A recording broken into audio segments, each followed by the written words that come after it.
Happy Extortion Day to everyone, or as the plurals tend to call it, Tax Day.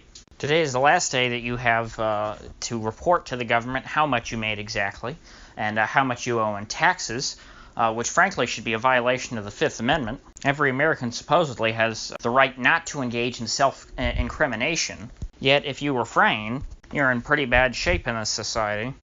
And if that wasn't bad enough, the tax system in the United States also violates the 13th Amendment, which of course forbids involuntary servitude, also known as slavery, because the government commandeers the labor of your employer through the withholding system. Essentially, your employer acts as an unpaid tax collector. Oh, and did I mention that if you don't pay your taxes, they lock you in a cage with a bunch of hard criminals where your likelihood of being raped is astronomically high.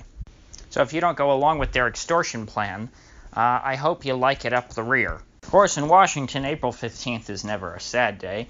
In fact, it's like the statist Christmas. This is the day when all the leeches in D.C. are able to suck the last drop of blood out of the American people. They survive off and thrive off of the product of everyone else's labor. Even the Republicans, who are supposed to hate taxes and think that, oh, it's your money and that the government has no right to it, even they are celebrating today because, of course, we have a Republican president, so taxes are good now. They're patting themselves on the back for passing what they call the biggest tax cut in American history, which is complete nonsense. It was a rate cut of a couple points off of each marginal tax bracket. This was by no means revolutionary. It's not like they abolished the income tax. The fact that they want praise for giving people a slight reprieve, for not taking quite as much of other people's money that they don't have any right to, is pretty gross. And not to mention that as they cut taxes, they actually increased spending.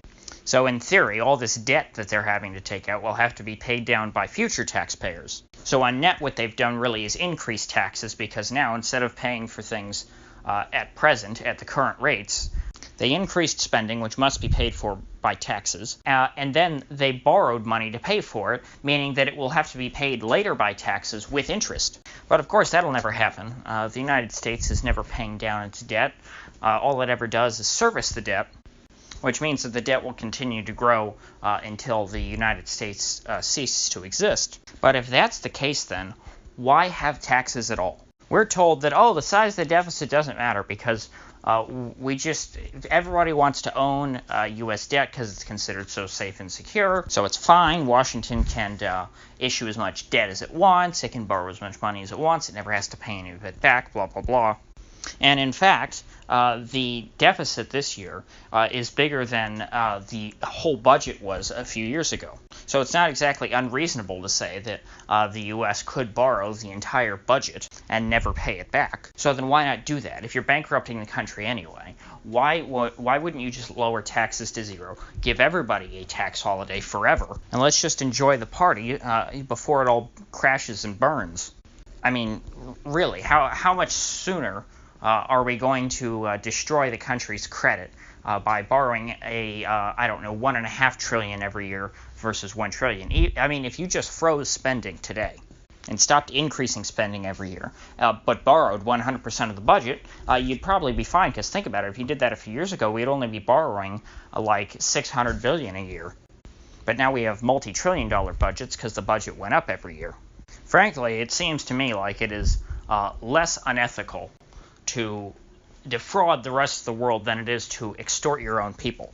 I mean, as I always hear from certain folks who encourage greater spending in the U.S., they say, hey, our debt to GDP ratio isn't that bad, just look at Japan. Japan has like over 200% debt to GDP ratio, meaning that their whole debt obligations are twice the size of their economy. And the Japanese certainly aren't as credible as the United States, so the U.S. probably can run a 500% debt to GDP ratio. I mean, this might sound totally crazy, but I mean, we live in clown world as it is. What I'm saying is no more unreasonable than the status quo. So I've got a challenge for you.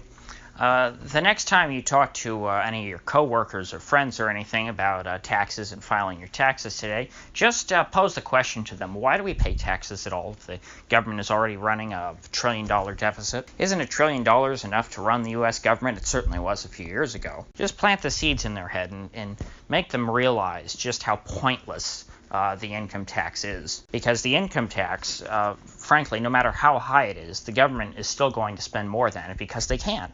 So it really doesn't matter how high the income tax is. Perhaps if it was zero, the government might spend a bit less. But again, it's not like the government needs to spend any of this. Most of this nonsense is all frivolous. I mean, we're spending billions sending bombs to Saudi Arabia so that they can blow up school children in Yemen. Money doesn't matter. It's just pieces of paper, or worse yet, numbers on pieces of paper or numbers in computers. Money isn't even real anymore. So why should we have to turn over our hard-earned money that actually can buy us things that we actually worked to earn, that wasn't just created in a computer? Because frankly, I'm sure that no matter what stupid things any individual person might do with the money that they pay in taxes, or that they would not be paying in taxes if you abolish the income tax, it's got to be better than spending money on bombs killing children. So I think that about ends it for today. If you got anything of value out of this video, I'd appreciate you clicking that like button and subscribing. And don't forget, always ring the bell so that you don't miss future updates. And because I do upload every day, and I'd hate to have you miss one, so I'll see you all back here tomorrow.